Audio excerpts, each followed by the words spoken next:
दशमः पाठः कृषिकाः कर्मवीराः। बच्चों, आज हम इस पाठ को पढ़ेंगे। कृषिकाः अर्थात बहुत सारे किसान, और कर्मवीराः कर्मवीर। किसान जो हैं वो क्या हैं? कर्मवीर। कर्म होता है काम, और वीर होते हैं साहसी, अपने काम को करने में साहसी होते हैं। ऐसे कृषिकाः कर्मवीराः, उनके बारे में पढ़ेंगे। आपको पता है हमारे देश में एक स्लोगन बोला जाता है, जय जवान जय किसान। 1965 में हमारे देश के दूसरे प्रधानमंत्री स्वर्गीय श्री लाल बहादुर शास्त्री जी ने दिल्ली के रामलीला मैदान में ये स्लोगन जो था वो दिया था, जय जवान जय किसान। तो वैसे ही किसान जो हैं हमारे देश की रीढ़ की हड्डी माने जाते हैं। किसानों के बिना ये देश जो है कुछ नहीं है, बल्कि ये संसार ही कुछ नहीं है। कहते हैं जब सृष्टि की शुरुआत हुई तो सबसे पहला जो विकास था वो किसानों के द्वारा ही शुरू हुआ था।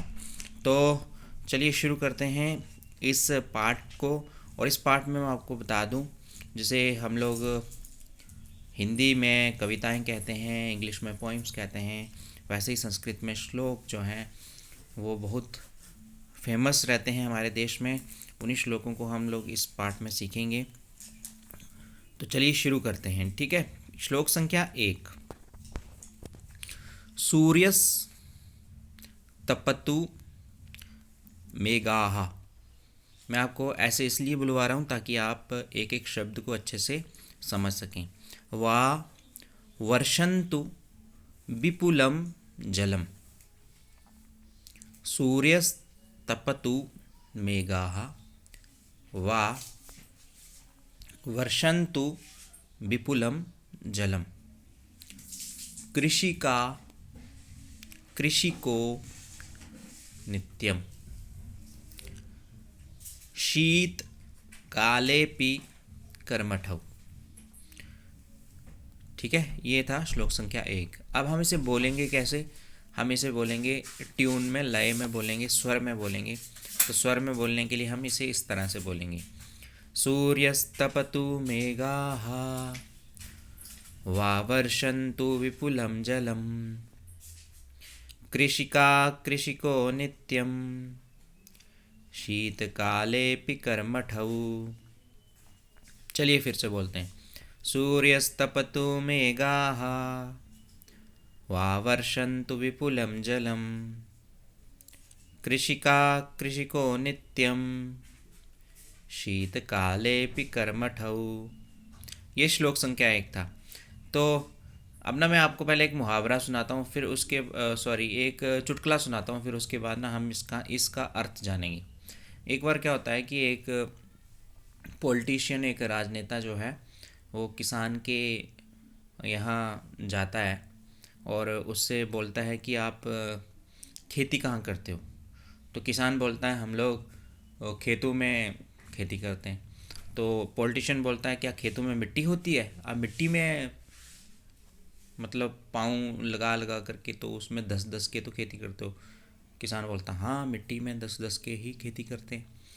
तो पॉलिटिशियन कहता है अरे जब हमारी सरकार आएगी ना तो हम आपके खेतों में फर्श डलवा देंगे। तो ये था जोक, एक सिर्फ जोक ही था, एक चुटकुला था। तो अब हम इसका अर्थ जानेंगे। सूर्यस्तपतु मेघाः। सूर्य होता है जो आपको इस चित्र में भी दिखाई दे रहा है, सन, जिसको सन कहते हैं इंग्लिश में। सूर्य, सूरज, रवि, भास्कर, ऐसे अनेकों पर्यायवाची हैं सूर्य भगवान के। और अगर हम लोग फिजिकल एक्सरसाइज की बात करें तो वहाँ भी एक सूर्य नमस्कार होता है। तो सूर्यस्तपतु मेघाः, वा सूर्य तपे अथवा बादल वर्षन्तु। मेघ होते हैं बादल, वर्षन्तु मतलब बरसें, विपुलम जलम बहुत सारा पानी बरसें मेघ, कृषिको नित्यम किसानी में ही हमेशा, शीतकालेऽपि कर्मठौ। शीत मतलब सर्दियों के समय में भी कर्मठ हो मतलब निरंतर काम करता रहता है, कर्मठ रहता है। अर्थात एक जो किसान है वो गर्मी में भी, बरसती बरसात में भी और सर्दियों में भी अपने काम में हमेशा लगा रहता है, ऐसा होता है किसान। तो किसान हमारे देश की रीढ़ की हड्डी इसलिए कहा जाता है क्योंकि किसान जो है वो अपना पूरा जीवन जो है खेती में ही गुजार देता है। अब हम बढ़ेंगे आगे और पढ़ेंगे श्लोक संख्या 2।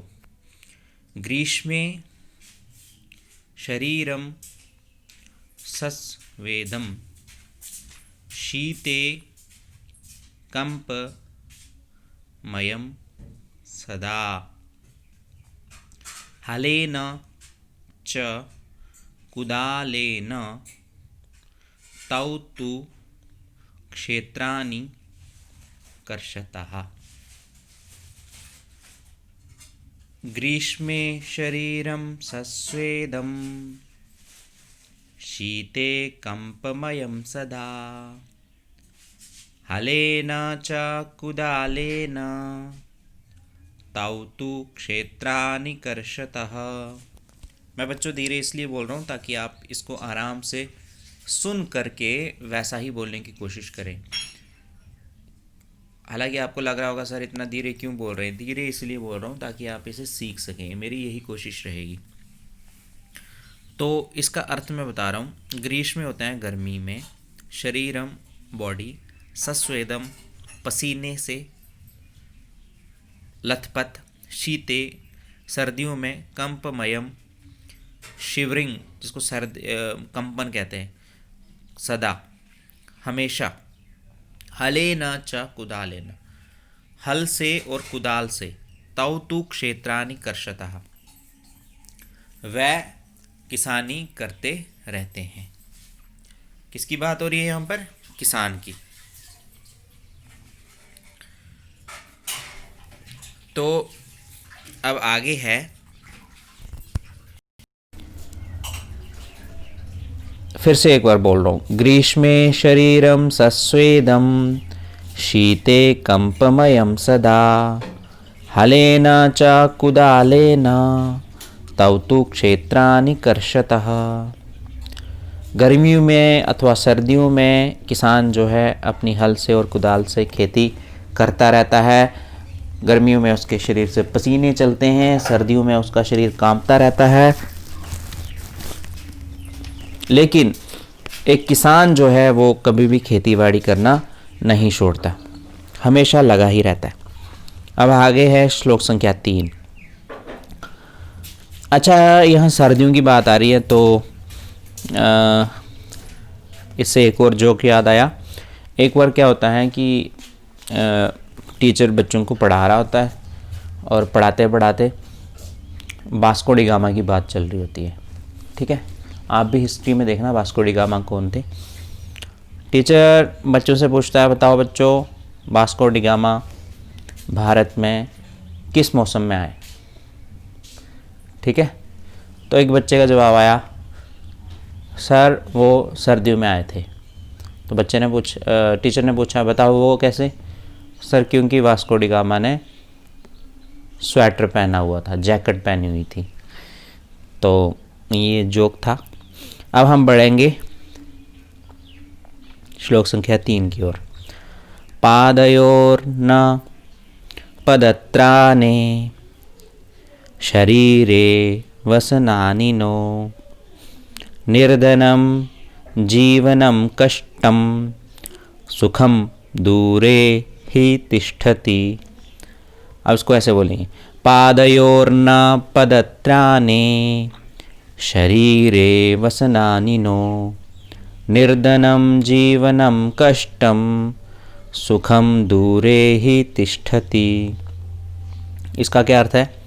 पाद कहते हैं पाँव को, ना कहते हैं नहीं, पदत्राण बोलते हैं चप्पल को या जूते को, शरीरे बॉडी पर, वसनानी कपड़े, नो मतलब नहीं, निर्धनम एकदम गरीबी, जीवनम कष्टम मतलब कष्ट, सुखम मतलब सुख, दूरे मतलब दूर में, ही तिष्ठति रहते हैं। अब इसका अर्थ है कि पाँव में चप्पल नहीं, शरीर पर कपड़े नहीं, निर्धन जीवन और कष्ट हमेशा, और सुख दूर ही कहीं पर बैठा रहता है, जैसे पास में ही नहीं आता, डर के मारा सुख पास में ही नहीं आता किसानों के। तो ये इसका अर्थ था। इसका अर्थ है कि शरीर पे जिनके कपड़े नहीं होते, पाँव में पहनने के लिए चप्पल नहीं होती, ऐसा निर्धनता वाला जीवन और सुख जिनसे हमेशा दूर बैठा रहता है, ऐसे होते हैं कृषिकाः कर्मवीराः। अब आगे है श्लोक संख्या 4। गृहं जीर्णं न वर्षासु वृष्टिं वारयितुं क्षमं तथापि कर्मवीरत्वं कृषिकानां न नश्यति। अब इसको हम इस तरह से पढ़ेंगे। गृहं जीर्णं न वर्षासु वृष्टिं वारयितुं क्षमं तथापि कर्मवीरत्वं कृषिकानां न नश्यति। गृहं जीर्णं न वर्षासु, मतलब घर इतना टूटा हुआ है कि न वर्षासु वृष्टिम वारयितुं क्षमं, न बादल का पानी, वर्षा का पानी जो है वो रोक सकने में क्षमम, मतलब उसको रोक सकता हो, ऐसा। और तथापि कर्मवीरत्व, फिर भी जो कर्मवीरत्व है कृषि का नाम ना नश्यति, किसानों का वो कभी भी नष्ट नहीं होता है। फिर भी इतने कर्मवीर होते हैं किसान कि उनका कर्मवीरत्व फिर भी नष्ट नहीं होता है, भले ही वो जितने मर्जी दुख में रह रहे हों।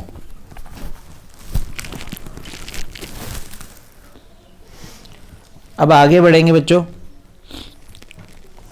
तयोः श्रमेण क्षेत्राणि सस्य पूर्णानि सर्वदा धरित्री सरसा जाता या शुष्का कंटकावृता। फिर से पढ़ेंगे इसको। तयोः श्रमेण क्षेत्राणि सस्य पूर्णानि सर्वदा धरित्री सरसा जाता या शुष्का कंटकावृता। उनके द्वारा मेहनत से खेती करने से जो खेत हैं, सस्य पूर्णानि सर्वदा, सस्य कहते हैं फसल को, पूर्ण हो जाते हैं हमेशा के लिए, मतलब फसल से क्षेत्र जो हैं वो पूरे के पूरे भर जाते हैं। धरित्री सरसा जाता, धरती जो है वो रस से भर जाती है, या शुष्का कंटकावृता, जो सूखी हुई और कंटकों से आवृत होती है, कांटों से युक्त होती है, ऐसी ज़मीन जो है वो कैसी हो जाती है, सरस हो जाती है, अच्छी लगने लग जाती है। ठीक है, अर्थात उनकी मेहनत से हमारी ज़मीन जो है फसल से भरपूर हमेशा के लिए भर जाती है, और ऐसी मिट्टी जो सूखी हुई और कांटों से युक्त होती है वो भी सरस हो जाती है। अब श्लोक संख्या 6। शाक मन्नम, इसको हम इस तरह से बोलेंगे, शाकम अन्नम, फलम दुग्धम दत्वा सर्वेभ्य एव तौ क्षुधा तृषा कुलौ नित्यम विचित्रौ जनपालकौ। ठीक है, अब हम इसे इस तरह से बोलेंगे। शाकमन्नम फलम दुग्धम दत्वा सर्वेभ्य एव तौ क्षुधा तृषा कुलौ नित्यम विचित्रौ जनपालकौ। जिसका अर्थ है, शाकम कहते हैं सब्जी को, अन्नम बोलते हैं अनाज को, फलम कहते हैं फल, और दुग्ध कहते हैं दूध को। दत्वा देख करके, सर्वेभ्य एव तौ सभी के लिए, ऐसे ही। क्षुधा तृषा कुलौ, क्षुधा कहते हैं भूख को, और तृषा कहते हैं प्यास को, और आकुल नित्यम भूखे प्यासे रह करके हमेशा। विचित्रो जनपालको, विचित्र है ऐसे लोगों को पालने वाले, खुद भूखे प्यासे रह लेते हैं और लोगों को कभी भूखे प्यासे नहीं रहने देते। लोगों को क्या देते हैं वो? सब्जी, फल, दूध, ऐसी सारी वस्तुएं लोगों को देते हैं। यही इस श्लोक का तात्पर्य है, यही इस श्लोक का भावार्थ है। ये थे हमारे 6 श्लोक जो केंद्रित थे किसान के ऊपर। नाम था कृषिकाः कर्म वीराः। तो एक बार फिर से इन श्लोकों को मैं अभी आपको इन श्लोकों को 6 के 6 श्लोकों को एक बार फिर से बोल के सुनाऊंगा। चलिए बोलते हैं इनको, ठीक है।